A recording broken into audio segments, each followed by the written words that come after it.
Bəzi insanlar ziyarətə getmir. Getməməyinin səbəbini belə deyir. İmam məni çağırsın. İmam məni dəvət etməyib. İmam məni istəməyib, mən hələ ziyarətə hazır deyiləm. 1. Bu şeytanın vəsvəsəsidir.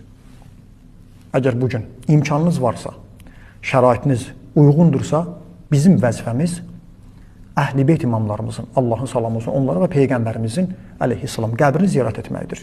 Bu vəsvəsələrə qulaq asmayın. 2.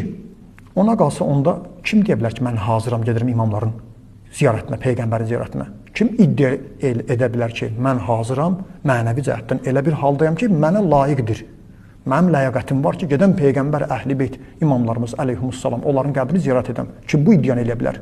Onda əksinə, gərək heç kəs getməyə. Heç kəs bu iddianı eləyə bilməz, onda gərək heç kəs getməyə. Və əksiz olanda ona qalsa gərək tətil olsun. İmamlarımızın ziyarətinin qəbri tətil olacaq. Onda heç kəs getməyəcək. Bu düzgün deyil.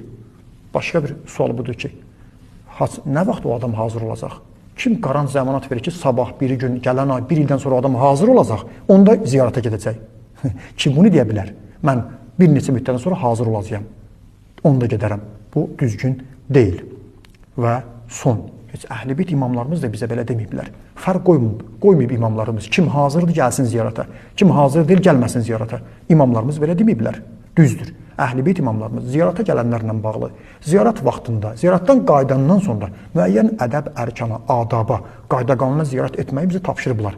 Ziyarətin hörmətini saxlamaq lazımdır. Ziyarətə gedib gələndən sonra bəzi şeylərə fikir, diqqət eləmək lazımdır. İnsanların nəzərində Hacı, Kərbəlayı, Məşədi bu insanlar hörmətdən düşməsin.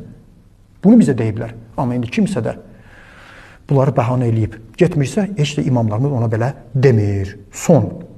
Ola bilər bəzi insanlara mənəvi baxımdan yuxuda, yaxud da hansısa bir alimlər tərəfindən tövsiyə olunur ki, sən dur, get ziyarətə, həcə get, Kərbalaya get. Bunun heç bir eybi yoxdur. Və bu o demək deyil, o dəvət olunmuşdur, mən dəvət olunmamışam.